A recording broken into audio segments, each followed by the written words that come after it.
ଆସନ୍ତୁ ଆମମାନେ ପ୍ରଥମରେ ସନ୍ଧ୍ୟା ସମୟରେ ମୋର ପ୍ରତ୍ୟେକ ବନ୍ଧୁମାନଙ୍କୁ ମୁଁ ସାଙ୍ଗମାନଙ୍କୁ ମୁଁ ସ୍ୱାଗତ କରେ ଏବଂ ମୋର ପ୍ରତ୍ୟେକଙ୍କୁ ନମସ୍କାର।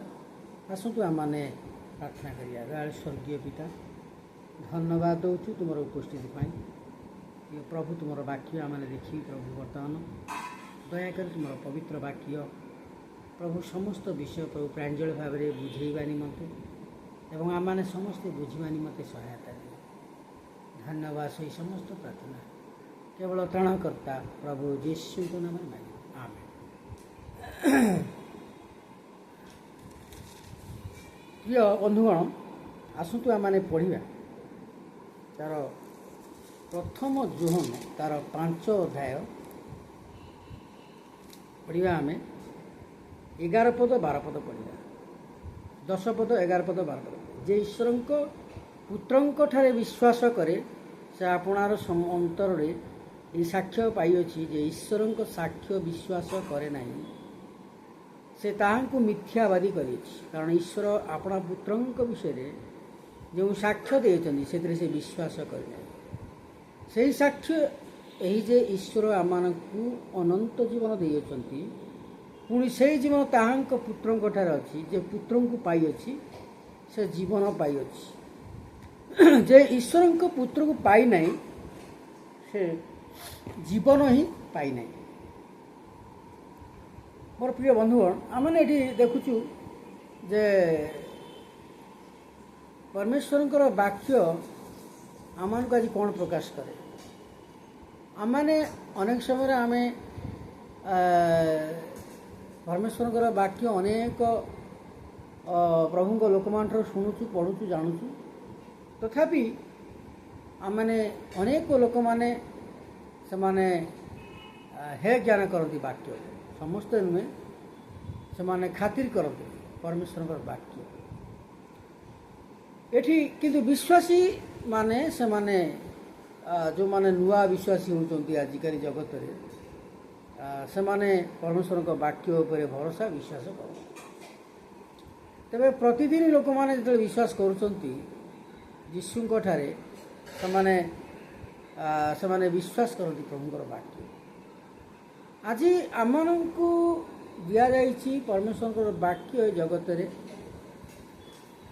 ଆମମାନଙ୍କର ଦାୟିତ୍ୱ ହେଉଛି ଆମେ ପରମେଶ୍ୱରଙ୍କର ବାକ୍ୟକୁ ଗ୍ରହଣ କରିବା ଏବଂ ପ୍ରଭୁଙ୍କର ବାକ୍ୟକୁ ଗ୍ରହଣ କରି ତାକୁ ଆମେ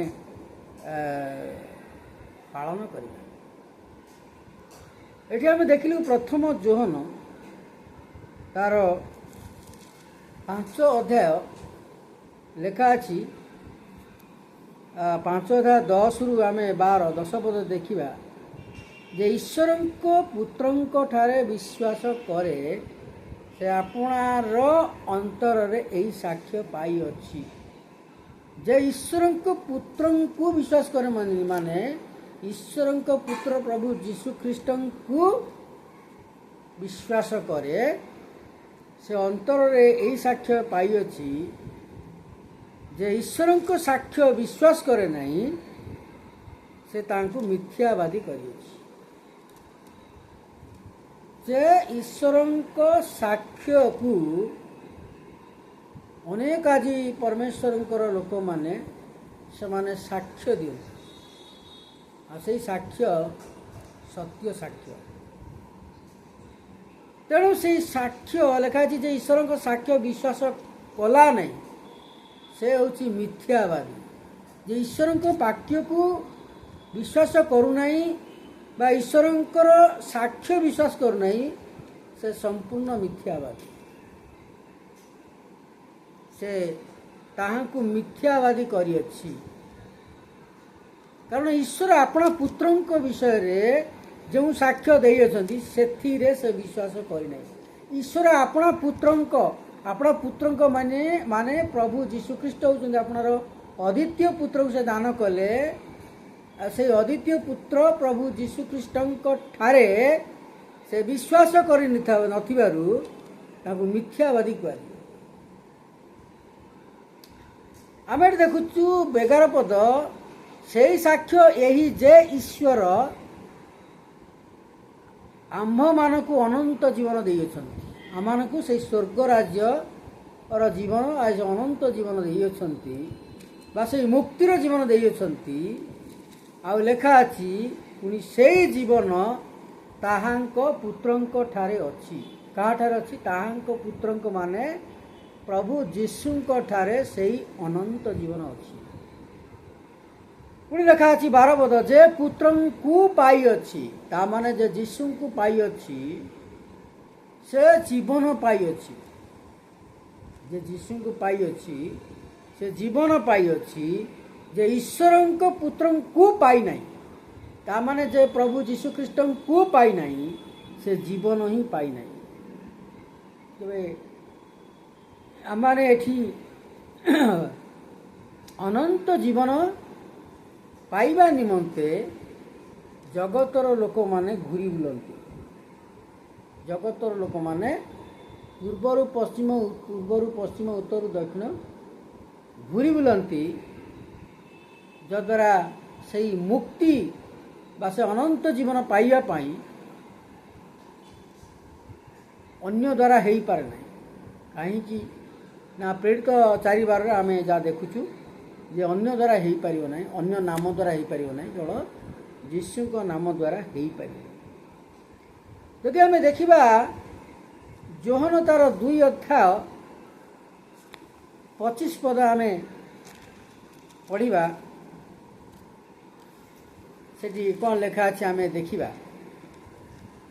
ଯୋହନ ତାର 2:25 ପଦରେ ଲେଖା ହେଉଛି, ପୁଣି କେହି ଯେ ମନୁଷ୍ୟ ବିଷୟରେ ସାକ୍ଷ୍ୟ ଦେବ ଏହା ତାହାଙ୍କର ପ୍ରୟୋଜନ ନଥିଲା। ଜଣେ ମନୁଷ୍ୟ ଅନ୍ତରରେ କ'ଣ ଅଛି ତାହା ସେ ଆପେ ଜାଣୁଥିଲେ।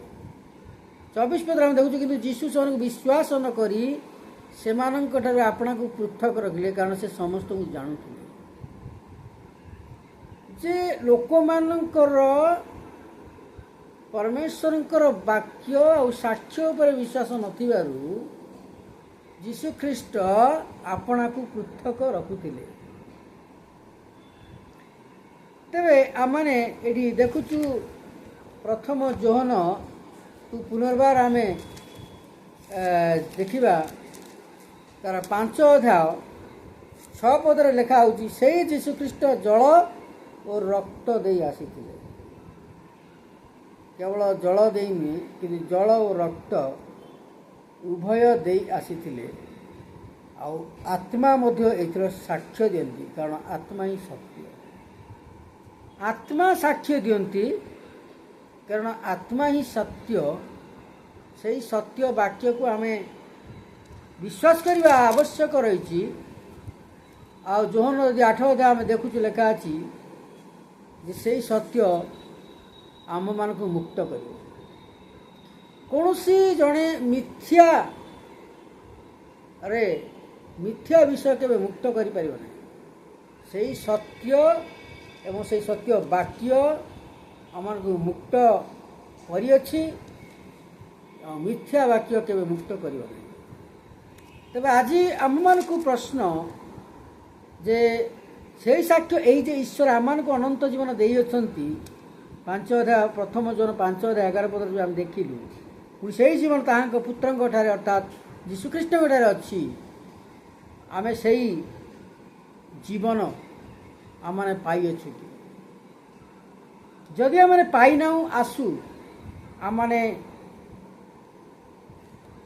ସେଇ ପୁତ୍ର, ଯେ କି ଈଶ୍ୱରଙ୍କ ପୁତ୍ର ପ୍ରଭୁ ଯୀଶୁଖ୍ରୀଷ୍ଟଙ୍କ ଠାରେ ଆମମାନେ ବିଶ୍ୱାସ କରୁ, ଯଦ୍ୱାରା ଆମମାନେ ସେଇ ଅନନ୍ତ ଜୀବନ ବା ମୁକ୍ତି ପାଇପାରିବା। ଆମମାନେ ସେଇ ଜୀବନ ଯାହାକି ତାହାଙ୍କ ପୁତ୍ରଙ୍କ ଠାରେ ଅଛି, ପ୍ରଭୁ ଯୀଶୁଖ୍ରୀଷ୍ଟଙ୍କ ଠାରେ ଅଛି, ସେଇ ଜୀବନ ଆମେ ପାଇପାରିବା। ପ୍ରଭୁ ଏହି ପଠିତ ବାକ୍ୟ ଦ୍ୱାରା ଆମ ସମସ୍ତଙ୍କୁ ଆଶୀର୍ବାଦ କରନ୍ତୁ। ଆସନ୍ତୁ ଆମମାନେ ପ୍ରାର୍ଥନା କରିବା। ଦୟାଳୁ ସ୍ୱର୍ଗୀୟ ପିତା, ଯେତେବେଳେ ଆମେ ଧନ୍ୟବାଦ ଦେଉଛୁ ତୁମର ପବିତ୍ର ବାକ୍ୟ ପାଇଁ। ପ୍ରଭୁ ଆଜି ପ୍ରତ୍ୟେକ ବିଶ୍ୱାସୀ ଭାଇ ଭଉଣୀମାନଙ୍କ ପାଇଁ ଆମମାନେ ପ୍ରାର୍ଥନା କରୁଛୁ, ପ୍ରତ୍ୟେକଙ୍କୁ ଆଶୀର୍ବାଦ କର, ଯଦ୍ୱାରା ସେମାନେ ତୁମର ସେଇ ସାକ୍ଷ୍ୟ ଏବଂ ବାକ୍ୟକୁ ବିଶ୍ୱାସ କରିବା ନିମନ୍ତେ ପ୍ରତ୍ୟେକଙ୍କୁ ଆଶୀର୍ବାଦ ଦିଅ। ଏହି ସମସ୍ତ ପ୍ରାର୍ଥନା କଳ ତ୍ରାଣକର୍ତ୍ତା ପ୍ରଭୁ ଯୀଶୁଙ୍କ ନାମରେ ମାଗିବା। ଆମେନ୍।